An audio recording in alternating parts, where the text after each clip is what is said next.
ডিম ভাপ দিয়ে নতুন একটা রান্না করেছি। পুরোটা ভিডিও দেখে যান আমি কি রান্না করেছি এবং কি কি কথা বলতেছি সবই বুঝতে পারবেন। পুরোটা ভিডিও দেখে যাবেন, তাহলে বুঝতে পারবেন। টানে টানে কোনো ভিডিও দেখবেন না, আমার হোক আপনার হোক, কেউ কারোগো ভিডিও টেনে দেখবেন না। এমনকি আপনারা কারোগো ভিডিও অর্ধেক দেখবেন না, অর্ধেক দেখে কমেন্ট করবেন না, তাহলে সেটা আপনার নিজেরই ক্ষতি হবে। এবং আবার কারোগো ভিডিও স্ক্রল করবেন না, সেটা আপনার নিজেরই ক্ষতি হবে। এমনকি কারোগো ভিডিও দেখে ধাক্কা মারবেন না, কারণ সেটা আপনার নিজেরই ক্ষতি হবে। কারণ আপনার ভিডিওটা ফেসবুক অন্যদের মাঝে দিবে না।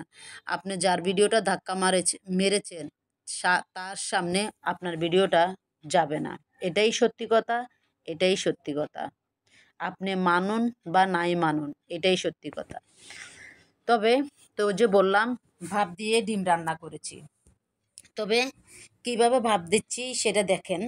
তবে আমরা একটা ভিডিও বানাবার জন্য, আপনাদের সাথে সুন্দর করে একটা ভিডিও পরিবেশন করার জন্য, সুন্দরভাবে উপস্থাপনা করার জন্য কত রকমের চেষ্টা করে, কত রকম করে একটা ভিডিও আপনাদের জন্য বানাই।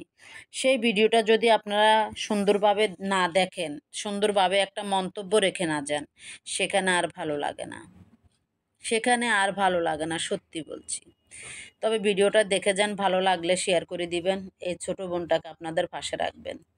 তবে আবার আরেকটা কথা বলি, অনেকে নতুন ভাবতেছেন আপনি ফেসবুকে পেজ খুলবেন, তাহলে তো ভালো হয়েছে। আপনি আগে পুরারা ইউটিউবে দেখবেন ফেসবুকের কীরকম গাইডলাইন আছে, ফেসবুকে কীরকম ভিডিও ছাড়লে আপনি ভাইরাল হতে পারবেন, সেরকম করে ভিডিওগুলো বানান। যদি ফেস খোলার ইচ্ছে থাকে, তাহলে আগে ইউটিউব ঘাটাঘাটি করে ফেসবুকের নিয়মকানুনগুলো জেনে নেন, তাহলে আপনি এখান থেকে খুব তাড়াতাড়ি ভালো কিছু ইনকাম করতে পারবেন, আপনার ভিডিওগুলো খুব তাড়াতাড়ি ভাইরাল করতে পারবেন। তবে আপনি ফেস খুলে যেমন তেমন করে ভিডিও ছাড়িয়ে দিলেন, ছবি দিয়ে ভিডিও বানিয়ে ছাড়িয়ে দিলেন, এমনি একটা তরকারি বাটি দিয়ে ছবি বানিয়ে ছাড়িয়ে দিলেন, একটা তরকারির পাতিল সামনে রেখে ভিডিও বানিয়ে ছাড়িয়ে দিলেন, অতই সহজ না। এখানে ভাইরাল হওয়াটা অতই সহজ না। তাহলে আর এত কষ্ট করে ভিডিও বানাতাম না। আমি এই কথাগুলো আপনাদের সাথে কেন বলি বারবার জানেন? কারণ আমি নতুন অনেক বন্ধুদেরকে আমার সাথে রেখেছি। আমি ওদের ভিডিওগুলো দেখতেছি। প্রতিনিয়ত ওরা ভিডিও বানাচ্ছে। এই ভিডিও কখনো ভাইরাল হওয়ার মতো নয়। কারণ আমি তো ফেসবুকে আসছি অনেক দিন হয়ে গেছে। আমার এই ভিডিওগুলা এ পর্যন্ত আসতে আমার অনেক কষ্ট হয়েছে, অনেক কষ্ট হয়েছে। বুঝছেন? আমার এই দিনগুলোর জন্য আমি অনেক কষ্ট করছি। সামনের দিনগুলোর কথা বলতে পারি না।